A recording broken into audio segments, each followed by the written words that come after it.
Hi friends, welcome to another episode of my cooking rubric. Today I will share with you a meatloaf recipe inspired by traditional Bulgarian cuisine.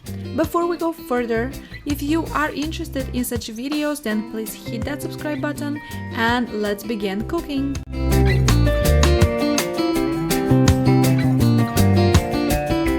First, I'll begin by grinding the beef, and if you don't have that option, you can just buy ground beef from the store and add a little bit of onions and garlic to it, and then season it with an egg and some herbs.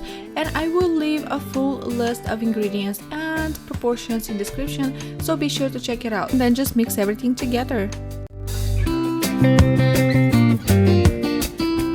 Here are the veggies that I'm going to be using for my stuffing.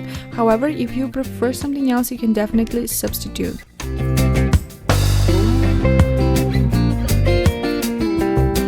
Grab about half of the ground beef mixture that you just made and start spreading it. Smear with olive oil and then begin arranging the stuffing. And all the stuffing ingredients should be placed in the center.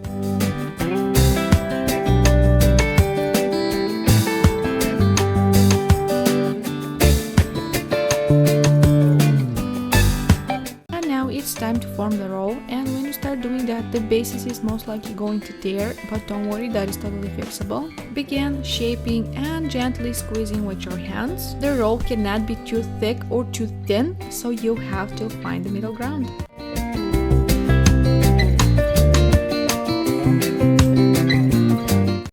When you're done, smear with olive oil and move it to a cooking pan.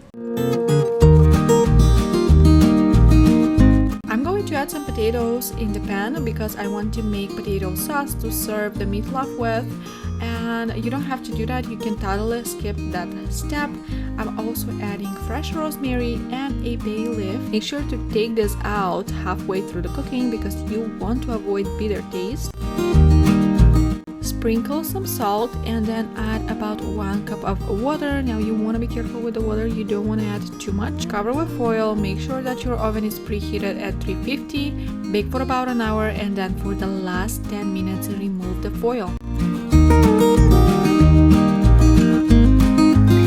Now doesn't that look just so good? It is ready, and now it's time to make the potato sauce.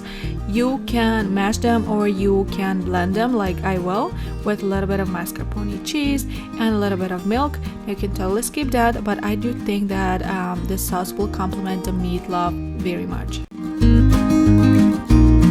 Lastly, pour a little bit of melted butter on top, serve with the potato sauce, and enjoy. Just thank you so much for watching. If you enjoyed this video, please give it a big thumbs up.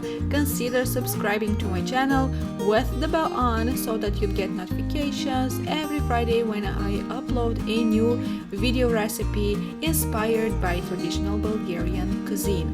And I'll talk to you soon. Bye!